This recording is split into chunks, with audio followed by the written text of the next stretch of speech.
going to start talking about the next section, which is looking at how we do research in psychology. So looking at the scientific practices of psychology.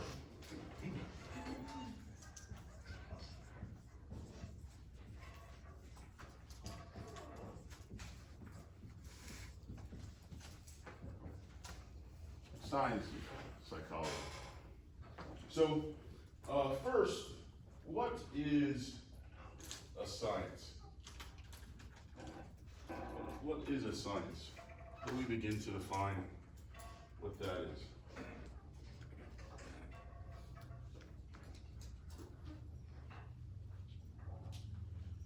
What do you think? I'm gonna go grab a napkin. Forehead. When I get back up here, I expect 8, 12, and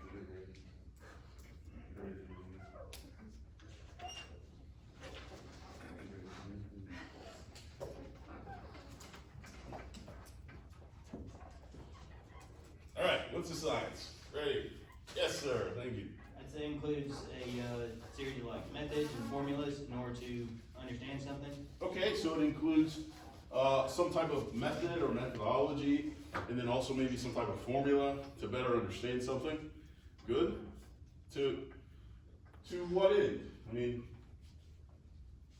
what's the purpose of science even? Yes, sir. It's to prove why certain things are the way they are, so we understand the concept of things more clearly and why they act in that way. Okay, so it's to gain some understanding of something, maybe into its reasoning or into its makeup, right? Why does it act that way? Well, because it's got muscles, I don't know. It's interesting, right? Because I think this is something that we probably take for granted at this point in society, right? This idea of science, which is to find answers to questions, but to do so in a way that is what we would call now empirical, but what that means is that it's provable, that you can demonstrate it, right? That you're not just guessing or making some observation without trying to see if that's going to repeat itself. How did we come to these types of determinations before science was in wide use, wide practice? How did we figure this out? We see the moon go from a full circle to a half circle to a sliver and then back again. What the hell? You're some caveman or some European living in the Dark Ages. What do you do about that? Yeah. Come up with like a theory or why you think it happens. Well, that's what we would do today, right? And I guess you're right. We might come up with some type of theory, but what type of theory is a caveman gonna come up with? What's that? Yeah. Like religion, like coming up with this idea that explains everything, but you don't really have any proof, but you just like feel it. Okay, so it might be a religious thing, right? That might be God's winking eye. He's really big, so it takes a whole month for his eye to open and close. He's only got one, unless that one we see in the daytime is his other eye, right? You're just guessing, right? And maybe you get it right. Last time I ate this plant, I didn't feel so sick. Maybe that's just God blessing this plant, so I'm gonna keep eating it, right? Maybe you kind of get it right, but you might just totally get it wrong, and that's just something that you end up believing. But science, of course, doesn't do things that way, right? Science wants things to be demonstratable. Science wants things to be provable. Science needs evidence, right? This is the point of science, is to say, if you want to find an answer to a question, well, you've got to ask that question in a specific way, using perhaps some type of methodology to get to the bottom of that. You can't just guess. Even if it's an educated guess, you still got to test it out, right? So, of course, what you have probably heard about from science is the scientific method.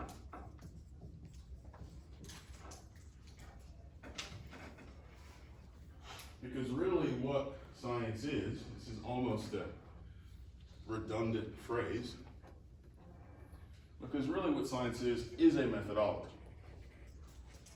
Right? Science is the method, or methods, if you want, of figuring out some answer to some question that you have.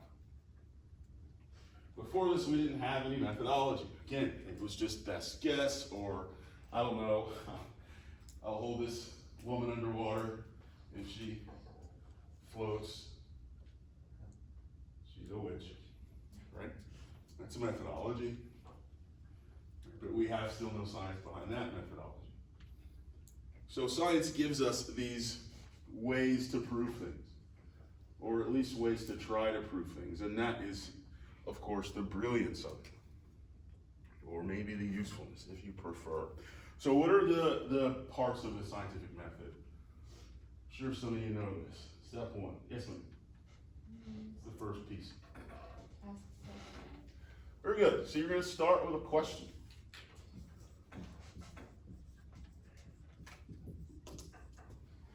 You can also start with what else?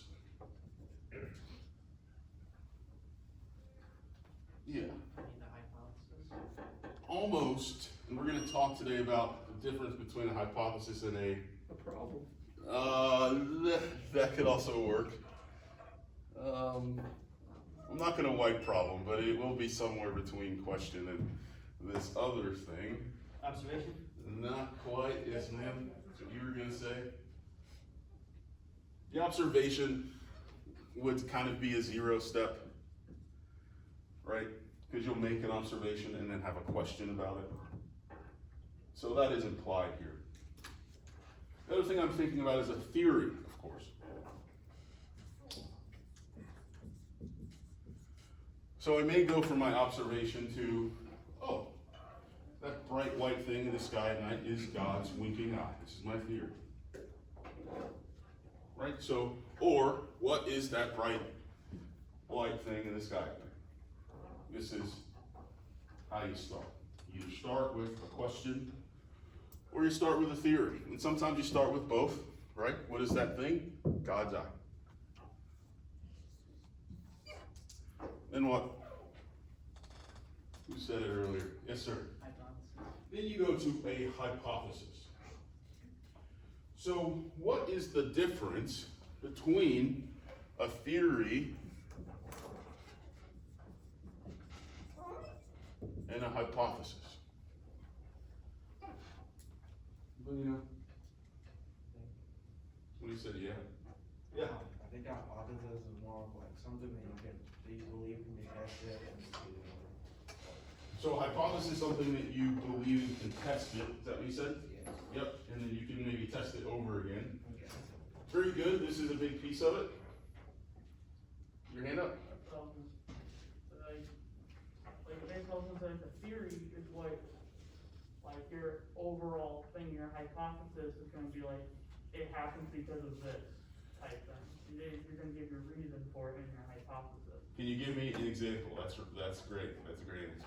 Like you're gonna like talk about the moon shifting, you say, like the moon shifts God's eye, you say, well, he blinks once every month, he's like watching over us, the sun's this, with one eye and the moon's the other, and you're just explaining in your hypothesis. Okay. Good. That's pretty good. So the difference here, right, is that the theory is gonna be broad. The theory is just what you're gonna come up with off the cuff, or it's going to be the broad way that you explain the thing. I'll give you an example. Or sometimes the theory itself might even include several hypotheses when you begin to break it down.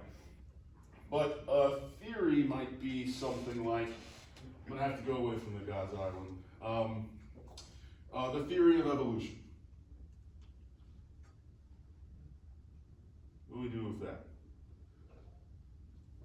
So the theory of evolution is this very broad theory, right? It's got a lot of moving parts. I mean, there's this kind of key line, right? The animal goes from one type to another over time, basically. But also included in that is we're all connected, and these animals should be related to each other, and these animals should not be related to each other. This is an earlier version of that animal, right? There's all these kind of smaller pieces. That is to say, these smaller hypotheses included in this idea of a theory, of a theorem, right? Theories tend to be a little bit larger. Whereas when you get to this point in the method, now you have to start transforming this broad idea, there is evolution, into something, and here's what makes a hypothesis, something that is testable. Okay, you have this theory of evolution. Okay, you think the moon is God's eye, but what do we do with it? How do I do science to it? Well, the hypothesis begins to answer that question. In order to come up with a hypothesis, and if you remember any words from today, this is the one I want you to remember. In order to come up with a hypothesis, especially in psychology, we have to do something known as operationalizing. We have to operationalize.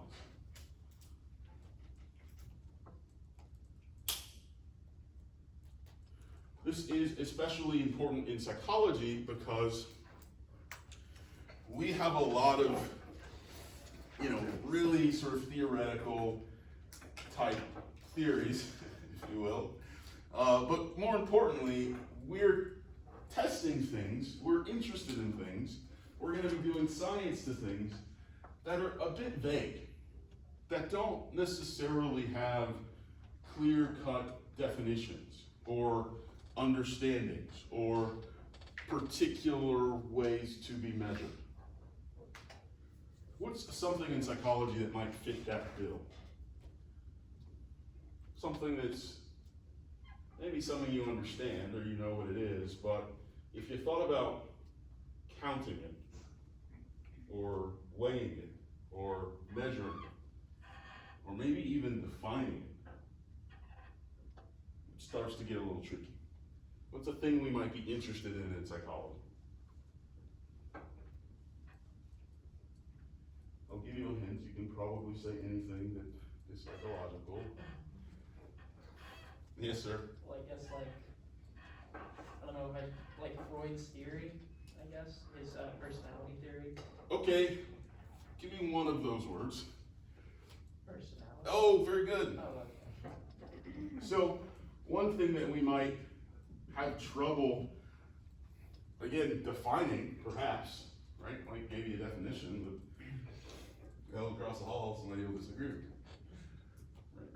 So, personality is one thing that we might have a hard time defining, but if I wanted to compare your personality to yours, how do I begin? Like, what am I comparing? Right? Exactly. Blank stares. Very good. This one's a little complicated, so we won't dig in first, but we'll come back around to it. What else might be something that you'd want to measure in psychology? Memory. Very good. Memory. What else? Keep going. I don't like 10, so be ready. I might point at you randomly, so have something in your head. Yeah. Say? Sleep. Sleep. Good. What else? Yes, sir? Behavior. Anger. Good. Behavior, sorry. Oh, you said behavior? I'm going to write anger. That's a better one. Yeah. Behavior's not even specific. Even. What else? Problem solving. Problem solving, okay.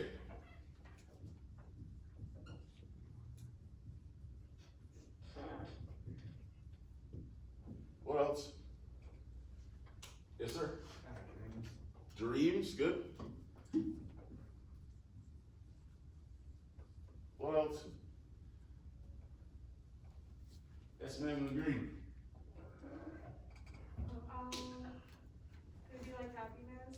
you happy. Perfect, happiness.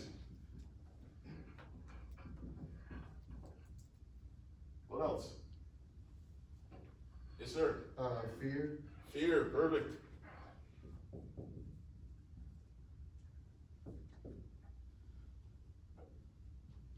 Two more. That's all? Perfect, that's a great one. Intelligence. One more. In the yellow. Adventurous. Adventures, good.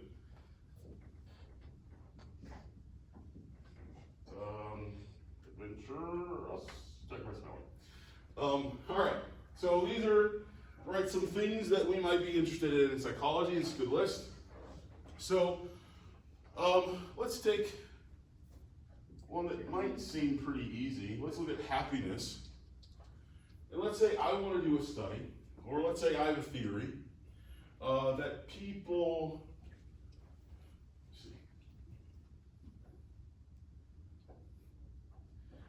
people that wear, this is a problem, but people that wear bright colors are happier than people that wear dark colors. Okay? That's my theory. People that wear bright colors are happier than people that wear dark colors. Now we haven't quite broken down happiness yet, but we're going to get to that. So here's my theory. What's a way that I can test that?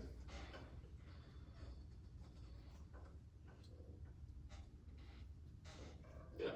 I guess you could get a group of individuals compiled with the bright colors and then a group of individuals with the dark colors, and then kind of see how they, I don't know if interact would be the right word, but just see how each individual in those groups behaves. What are you looking for in that interaction?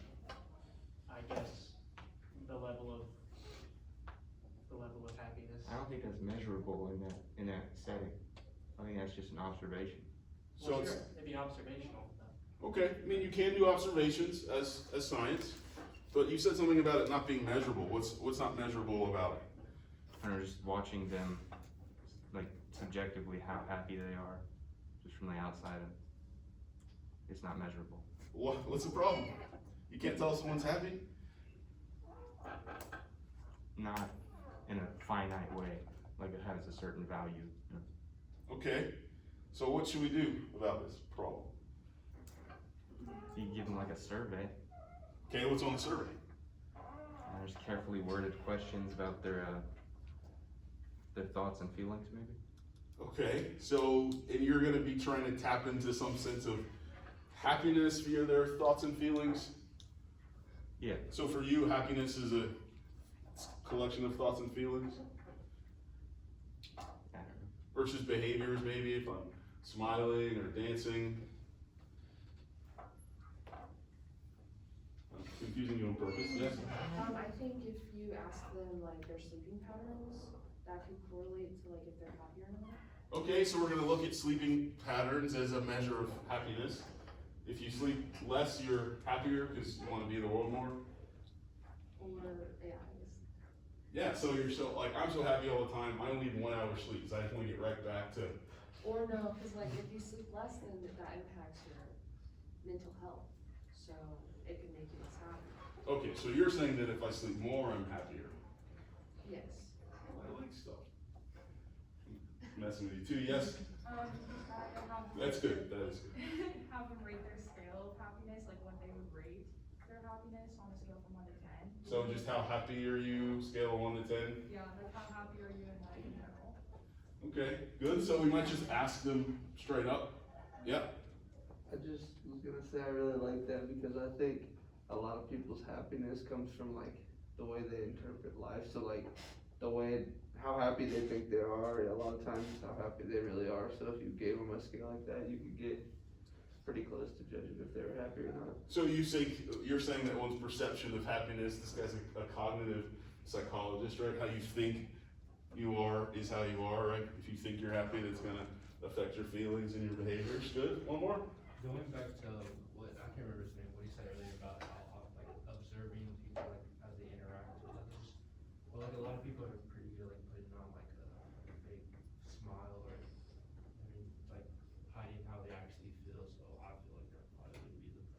So that might not work, right? You introverts don't necessarily let me know when you're happy, and the extroverts might just pretend to be happy because they're trying to get people to like them, right? And so what, I mean, maybe that's not a good one. I mean, and yes, these are all valid criticisms, and they're all actually pretty good methods of measuring happiness. What this word operationalize means is, again, in particular with psychology, because we're measuring things that don't have concrete value, right? If I'm a chemist and I'm comparing hydrogen to helium, like those are different. I don't have to define helium. It's been done over and over again, right? If I'm comparing how this chemical interacts or reacts with this chemical, right, I don't have anything to define, right? I go from question, how does this react to this, to hypothesis. I think when I put those together, they're going to blow up, right? And we're done. There's nothing to operationalize in those scenarios, unless you want to operationalize blow up. But with psychology, right, we have all of these things. Intelligence, what does that mean? How do I get at this? How do I count it? Or anger. Sleep's maybe a little easier, but maybe not. Daydreaming sleep, nap, problem solving, etc. So we have to do something, again, called operationalizing to begin to break open what we mean when we say, in this case, happiness. So what are some ways that you think that we could begin to measure happiness? I've already asked you this, but keep in mind that what I'm looking for is something that I can write in my Excel spreadsheet, right? What I want to be able to do is take bright colors and non-bright colors and give each person, right? I want to give each person a score of happiness. This person over here got a 74. These are weird numbers. This person got a 32. This person got a 39. This person got a 44, right? This is what I want to be able to do. Because now I can say, okay, over here, bright colors got 176, and non-bright colors got 104. Yeah, looks like bright colors are happy. That's the only way I can get my answer. Right, I need to use numbers. So how do I get happiness into my stat sheet? What can I count? Or add up? Or measure? What you got? Positive thoughts versus negative thoughts. Positive thoughts versus negative thoughts. What's the problem with this? You have to define what's positive. There we go. Right? This is tough. Right now I gotta go what's positive, which basically means happy. I gotta break this open again. Yeah. I feel like you could count like the duration of like how long you're smiling for something in the situation. Okay, that's a good one. Duration of smiles per day. Right? This person smiled 34 hours a day, and this one smiled 44. Yeah. I would say, like, with smiling, you know how there's like a difference between a fake smile and a real smile? So Sure. if these people were in a room and they were asked to smile, I mean, I don't know, it'd be kind of different, but if they were observed and they had like, and they were told, or I don't know, they just were smiling, then to Okay. see how often someone would fake smile and how often someone would have a genuine smile based on like the crinkle of their eye, you know? Okay, and so not just for you a duration of a smile, but you're giving me things that I need to operationalize, but you've already done it, right? Is the smile genuine, is what you're asking. And then you're saying that I can detect genuineness through eye crinkles. Is that right? Mm-hmm. So maybe we'll take a function of the percentage of their daily smiles that contained eye crinkles. Okay, and we'll use both those numbers, or maybe just one, whichever. Very good. What else? What else could I do in addition to this or instead of this? How would you begin to define happiness? How could I know that you're happy? How could I tell that you're happy if you were happy? people have certain behaviors that show they're kind of satisfied with their life. Okay, So, what certain behaviors? like, if they like their job, if they hang out with friends a lot, if they're like active, if they. Okay, so how could I begin? Give me one or two of those and tell me how I could begin to measure. Like how often they hang out with their friends and like go out. Okay, so how often you hang out with friends, and what am I gonna measure here? I mean, what am I writing? Per, Per like month. okay, so per month. So I would write down the number of times they hung out with their friends per month. Good. What else? What else? Happiness? Yes, ma'am? See? Me? Yep. Maybe how many times they cried in a month or something? Okay, so how many times they cried? Am I gonna add this? Am I gonna say, okay, and then their plus their crime score? Yeah, or maybe taking it. What'd you say, or maybe what? Maybe that's not the deduction of points, right? You know? You said maybe a reduction of points. Yeah. Exactly, right? So we might also define this as a negative construct. Some people might have a problem with this, right? Is happiness the opposite of sadness? Maybe, probably, right? And so here we could just say, we could look for something that would indicate you're sad and then subtract that, right? How often are you basically not really sad? How often are you not crying, right? If you're crying a lot, but you're also smiling a lot, maybe that's a piece of that fake smile. One more. Happiness. Yes, sir. I feel like with happiness, there's a certain amount of contentment that a person has. Okay. So like, if they're, I don't know, if they're more seemingly like laid back, not really worried about too much, you know, kind of just like enjoying the day for what it is. I feel like that's more so happy than like somebody that's like thinking about the next thing and like really kind of antsy. Okay. Because anxiety can contribute to sadness. What do I put in here? What am I measuring? What'd you say? What am I measuring? Measuring happiness, I thought. Of course, but you said, you gave me some operationalization of how often the person isn't anxious, but how do I look anxious? I guess you could look that off of observation. I mean, some people definitely have nervous tics. I guess not everybody would, but, so that'd be the subjectivity. Okay, give me something. What am I writing in my stat sheet? I'm gonna add the number of smiles with the percentage of eye crinkles, how often they hang out with their friends a month, the number of times that they cry per month, and the number of times they seem to be on edge. So. seem to be on edge. Oh my goodness. I think you'd have to, most of the times they would do that with like a survey. Yeah. Okay, so maybe a survey. What kind of survey are we looking at?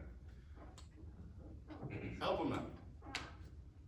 It's like agree or like not at all agree, you know, the scale, they rate each question. Okay. So you're on the right track. Let me help you out, right? You might use a survey, and the survey might have, I don't know, 10 questions, and you were particularly talking about anxiety, right? Yeah. And this might just be some type of anxiety scale. How often do your hands tremble? How often does your heart race when you're not doing something strenuous? How often do you feel worried that something bad's gonna happen, right? So I might add in all of these questions as a survey, right? And then I'll get some anxiety score. This person scored an 18 out of, I don't know, 30. What am I gonna do with this number? I guess you would, again, Right, so I'm probably, again, gonna subtract, right? Understanding that these are probably more negative constructs to happiness, okay? So this is what we would do, right? This is the operationalization process. That is to say, we take this thing that on one level we think we know very well, it's super common. Nobody mentioned love, but well, there's a tough one, right? And so it's something that we think that we know very well, but when you think about, okay, how do I measure that as a psychologist, you might run into some problems, or at least realize you have to do a lot more work. I thought I was just gonna, you know, give them a score of 1 to 10 in happiness, but actually it turns out I need to do these 5 things to get a sense of happiness. Now you don't have to do all of them. You could do 1 or 2 of them. But somebody might say, listen, if you're just gonna give an anxiety survey and then give me the opposite of that score, I don't know if that's happiness. Or if you're just gonna count hanging out with friends, I don't know if that's happiness, right? The benefit of doing a lot of these, right, is now we have sort of a broad definition. The score that we're gonna get from all of these things will give us a closer look, or at least something that's probably more agreeable to most people in terms of what we mean by happiness. One thing that can be a problem in psychological research in particular is we begin to define something in a way that a person or most people don't think is what that means. Anger is, I don't know, how red in the face you get, and how many panic attacks you have in a week, and how often you bite your fingernails. That's what I do when I get angry. Right? Somebody might say, I don't know, that doesn't sound like anger, it sounds like nervousness. So it can be a bit problematic too. That is to say that the scientist gets to make this definition. Hopefully they do a good job, but they could measure something totally different than what you think they're saying it is. So, operationalize. We're gonna do this one more time in a bit.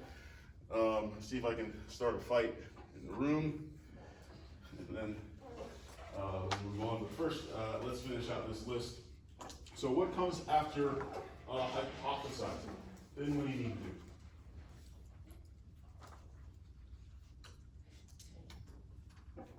Well, now you need to run your test, right? Now that we've hypothesized, I think, and I should say this, the operative hypothesis for people with bright clothes would be happier. That's actually really a theory. People with bright clothes are happier. My hypothesis is people that are wearing bright clothes, I might say today, or I might need to operationalize that, people who wear bright clothes 9 times out of 10, something like that, are more likely to smile more genuinely, hang out with their friends more often, cry less, and have less anxiety. Right? That's my hypothesis. And then my theory is that means that these folks are happy. Does this make sense? The hypothesis is the very specific thing that you want to test, whereas the theory is the broad idea of it. Sometimes they're the same thing. Do carbon and oxygen react? Right? But again, in psychology, often they're different because we have to do some work to the parts of our theory. Number 3 is to test it with a replicable design. So once I've orchestrated and operationalized what I am looking for in my hypothesis, now I need to do it. I need to test it. I need to do the science. Why does the design need to be replicable? Yeah. So that people can test your hypothesis. Say again? So that people can test your hypothesis and see if it's like valid. I am a brilliant scientist. I don't need some cut rate upstart coming around testing my theories. So why does it need to be replicated? Don't get scared. Like, just so, I don't know, I guess it goes with just to see if it's like true. What? Just to see if it's true. Oh, I'm really good. Yeah. See if it's consistent. Let's see if it's consistent, right? What are you gonna say? I was gonna say, to see if it's gonna be kind of like, so you're able to test it again and again, show people that you know what you're doing, they were right. Okay, so to also show, and this is what I'm looking for, right? One, that it's consistent for sure, but also to show that I know what I'm doing, right? I can come up here and say I'm the best scientist in the world, but okay, then show me your data. Show me how you did it. Let me see if I can do it, right? And so the idea here, of course, is that science isn't going to rely on the voice of one person or the data even of one person. If something is scientifically provable, it should be provable again. So let me prove it too. I'm gonna cite you, I'm gonna say it was your idea in the first place, but let me see if I can do it. What's the other reason this needs to happen? Let's say I am doing sound science and I do find some result. Maybe it's a small result, but let's say I do find some result. And I'm not faking, and I did good work, and I even make it so that it's repeatable, replicable. What could still happen? Still happen.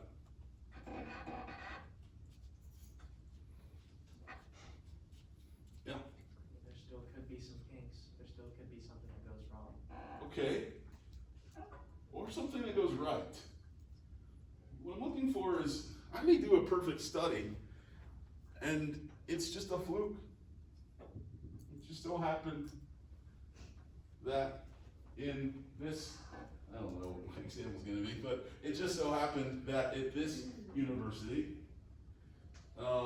people that wear bright colors are in the happiness club, like it's part of their fraternal bylaws.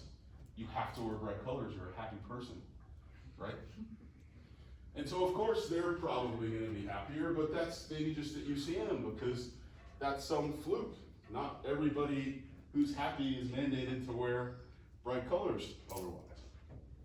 Right? So the other reason that you want to make it replicable, again, is because it could be a fluke. It could be something that you find that looks amazing and it just happened to be that way that day, or it just happened to be that way at that place. Right? If I give them my design and somebody at UMKC wants to test it, and they have a happiness club too, but they just don't wear shoes, that's how they do it. I don't know. And then I can't find this bright color design again, or this bright color result again, and I say, okay, well, maybe that was a fluke. Seems that people that won't wear shoes, though, are pretty happy there. Does this make sense? Right? It could be a fluke. I could be falsifying my data. I could have a bad design of what I think happiness is, right? I only use this, or I only use this. And so because of that, we want to be able to check each other, right? Science is about proof. So if you did a good job, prove it.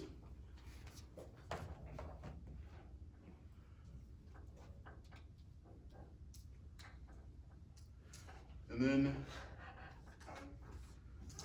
lastly, you want to analyze, I cannot spell today.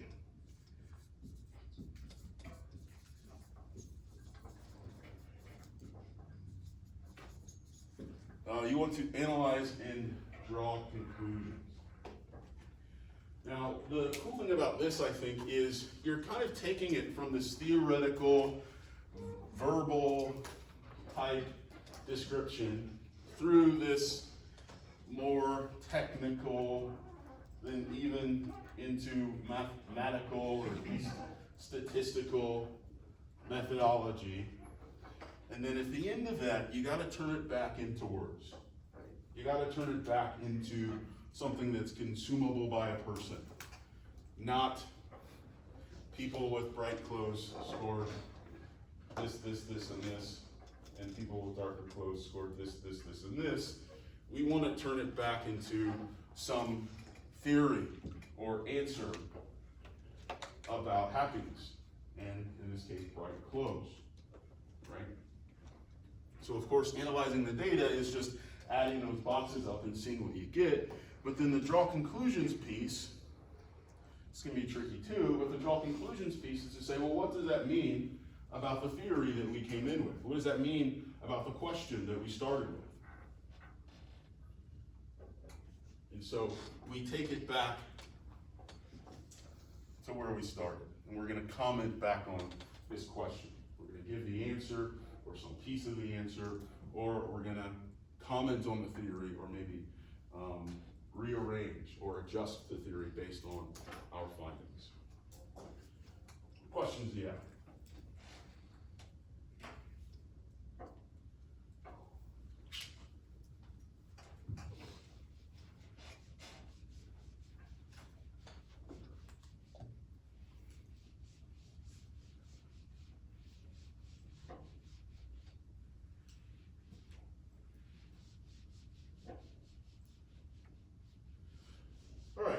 so I'm gonna write a mildly controversial question on the board. And then, like I said, see if I can start a little fight.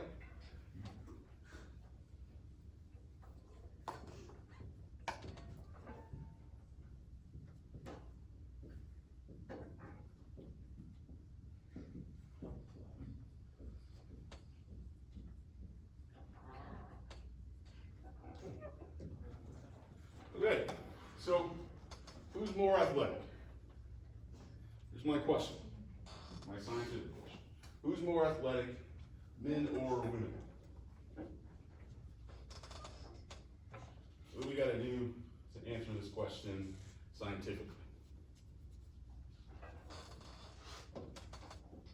Yeah, Put a man up against a woman, I'll do what?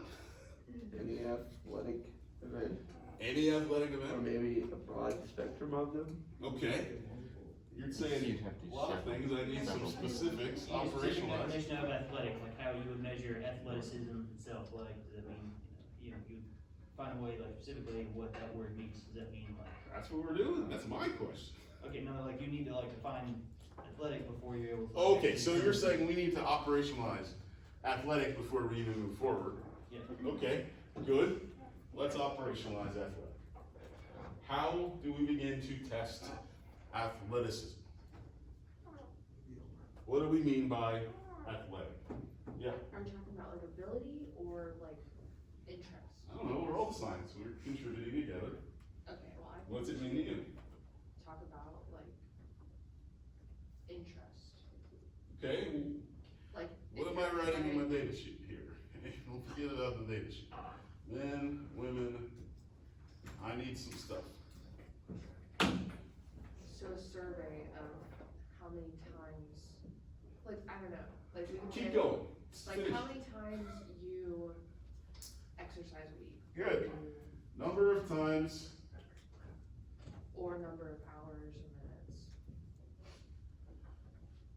Oh, Sorry.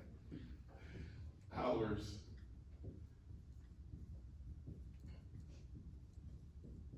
Good. Is that enough? Yes? You could measure, well, just because everyone, like, men and women, like, are different, and, like, just, yeah, like, have different shapes and sizes and everything. You can measure, like, a person's strength index.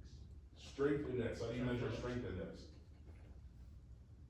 Like, I guess, like, with lifting, cause, like, you use your body weight. Okay, what lift? Right? I mean, I'm not trying to, I'm not trying to pick on you, but like, if I start writing down, what am I putting in my, listen, you can go do curls, you gotta do squats though, okay? And you deadlifts, right? So I need specifics. What is everybody gonna do? So, Hold on, what is everybody gonna do? Everyone is going to do it. I'm trying to think, cause there's just so many exercises and different ways you could like, Yes? cause like you can like measure like their endurance and stuff and like have one like a mile. Give me an exercise, somebody help him. Yes, what's an exercise? you could have everybody, man and female, do, bench press, squat, And what am I measuring? kind of the basics in the weight room, I guess. What about that am I? What about that? The maximum amount Okay. of weight they can put There on. we go. Very specific. Max, bench press, But I and guess then, what else did you say? squat. But I guess, under athletic, does strength even like fall under that definition? Because if Who are that's. you asking? You're the scientist. What? And then what was the last one? Oh, that's the only two I said. Okay, so we'll do bench press and squat, okay, max. How, one time max? What? One time? I mean, I guess. I'll say yes. Yeah, What else? sure, yeah. Yeah, You could have both of them run like 40 yards twice and see the times. okay, so like can I just call that a sprint? Yep. Okay, good. And here again, I'm measuring time, speed. What else? Would endurance be something you need to know? Okay, how do you measure endurance? It's kind of like, I would say, give myself a business or just. Any see physio, how, kinesiology folks in here? How do you measure, You could run like a mile and do the time. do you guys have like terms for this? Is this gonna be an endurance measurement? I feel like it measures time. He's talking about at the end, you're just gonna measure the time. Well, here's time, right? Yeah. And this is really a measurement of speed. Basically, we have interest, strength, speed in a certain way, endurance maybe. Yeah. Is this suitable for you? Yeah. Okay, I mean, I'm not, no pressure to ask you. Yeah, You could have them for endurance, like run or swim until they're burnt out, and then see what distance okay, that they were. so let's do swim since we've already run. So swim as far as you can. Right? Yeah. Okay, until you stop, and then we'll just see how far that is, yeah? So you can measure muscular endurance by, like, a number of reps, for, in a period of time. For instance, we'll say, your core, like, measure your core by number of sit-ups in 2 minutes. I guess, going off with you. Okay, so number sit-ups in 2 minutes. Perfect? Good, you guys are good. I have not heard from many women. Let me leave it there for a second. Who's gonna win? Who's gonna win this as operationalized? It's okay, the camera's not pointed at you. Who's gonna win this? The men. The men are gonna, Yeah. right? Men, I mean, this is maybe up in the air, but men tend to just be stronger and faster. Not sure about endurance exactly, but they probably swim further. And again, with strength, they could probably do more sit-ups in a minute. Yes? Doesn't it depend on who we're testing? I mean, there's no. Yes, don't jump ahead though, but that is actually a very good question. I thought you were gonna give me the other problem. Listen, I'm gonna add some things, all right? I let you amateurs do some work, and now I'm gonna add some things, okay? Okay. Let's get one up.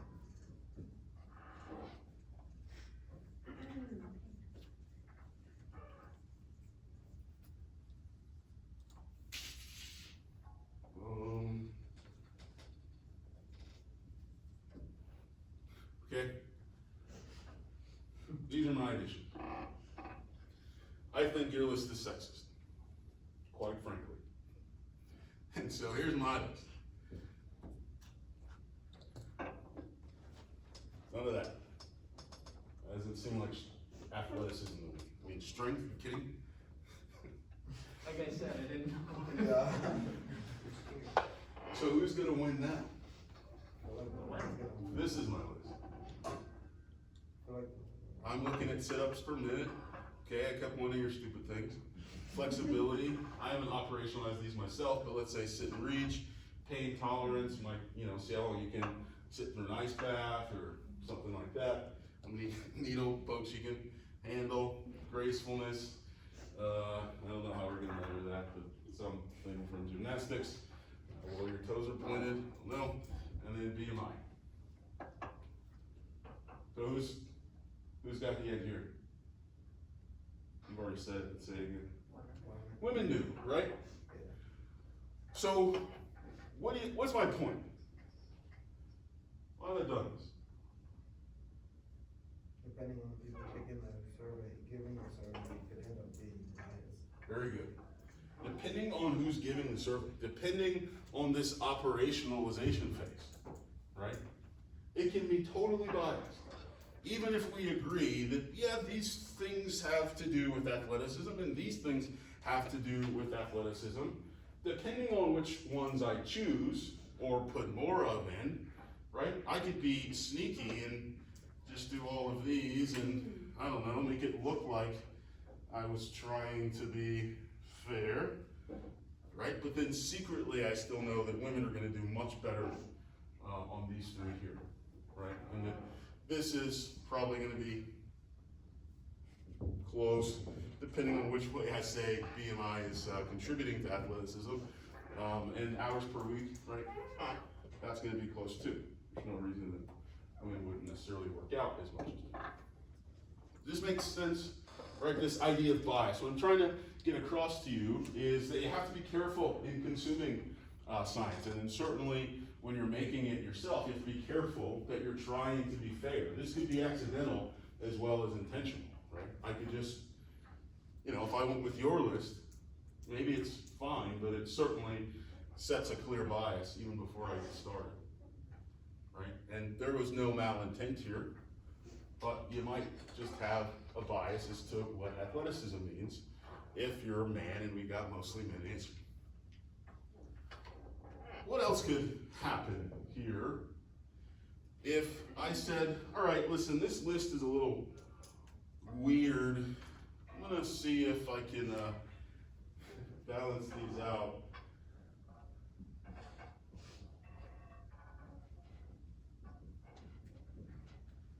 And so for my test here, I'm just gonna get random Joe Schmoes walking around campus. Hey, come do some exercises real quick, right? And then for the women, I don't want to bother them. I'm gonna go over to the athletic department.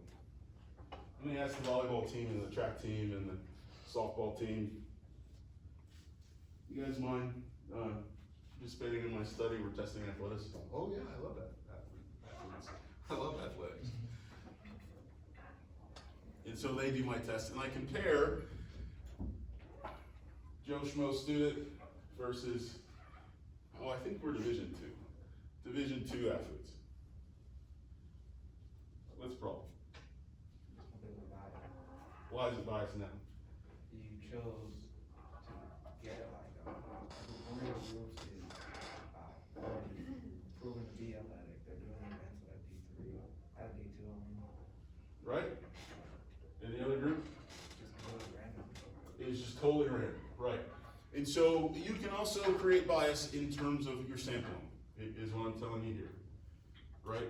Not only could I create bias, right, I could do this very masculine type athleticism and then say, I'm gonna be a little more fair. For the guys, I'm gonna go get the esports guys. And then for ladies, I'm gonna go over, right? And so you could create a bias even if you make the study, even if you operationalize the study in a way that seems fair. If you're sampling, which is what we say when we mean gathering participants, if your sampling is biased, then your outcome, again, can still be biased. This is the type of stuff that, most of you are freshmen and sophomores, but when you get higher up in college, maybe graduate school, and you start reading studies, from the journal articles, these are the type of things you have to pay attention to, right? Because every study is not created equally. Somebody will tell you, hey, we've got this life-saving drug, but they tested it on Division III athletes who were super healthy in the first place. And you're taking it because you're 75. I don't know. Questions? All right.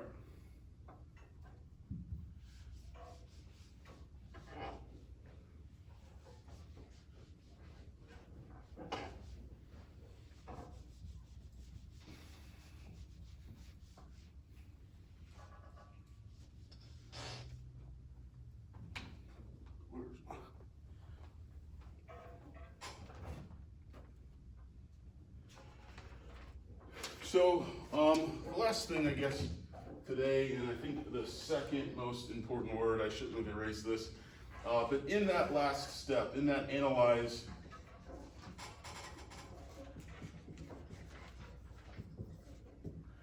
and draw conclusion step, we're also going to do something that's called generalize. We're going to see how generalizable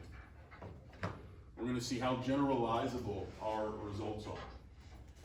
Generalizability, or generalizable, means how much do these results, these specific results that we got, right, what we got out of our data sheet, How much do these results apply to the population that we're interested in?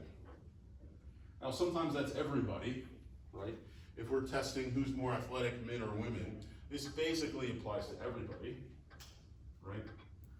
But what if we said, if we said something like, of men who's more athletic, basketball players or football players, right? Now we're only interested in men who play basketball or football, right? And so when we generalize, or when we try to generalize, we say, how much do our results, how much do what we got? We found out that in this case, women are more athletic than men. How much do these results generalize to the broader population? Is that true of everybody?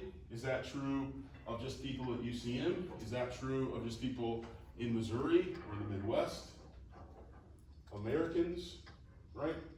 And so to generalize, we have to be able to say that the results that we got match what we would expect to find in the broader population of people that we didn't test. You will have problems generalizing when your sample, when your participants are too specific, right? I only got Hispanic men and white women. I only got men who were 18 to 22 and women who were 22 to 23, right? And so now there's a question. We don't know that we can't generalize, but we have to be careful again, right? When we're talking about whether or not our results are applicable to everybody else, we should specify this only applied to Hispanic men and white women who were 18 to 22 and 22 to 23. Be careful when trying to apply this to other races or other age groups. Right, so the more specific our population, the population that we tested, our sample is, the sample that we tested is, the less likely, or at least the more careful we have to be when we try to generalize those results to other people. Does this make sense? Right? You gotta know who you're testing, and you guys called this out early, right? If I'm looking at Division II athletes for our women, that doesn't necessarily generalize to all women. Whereas our male population was a little more random, and so that might generalize a little more, of course. If we're at a college campus, there's still gonna be a specific age group, which might cause other problems. Okay, questions for me? Okay, so again, your test is up. Have you guys seen it? Have you guys looked at it? Yes. Just want to make sure it is actually up. Okay, so your test is up. Again, it's going to be due on Wednesday. Let me know if you have any problems with that.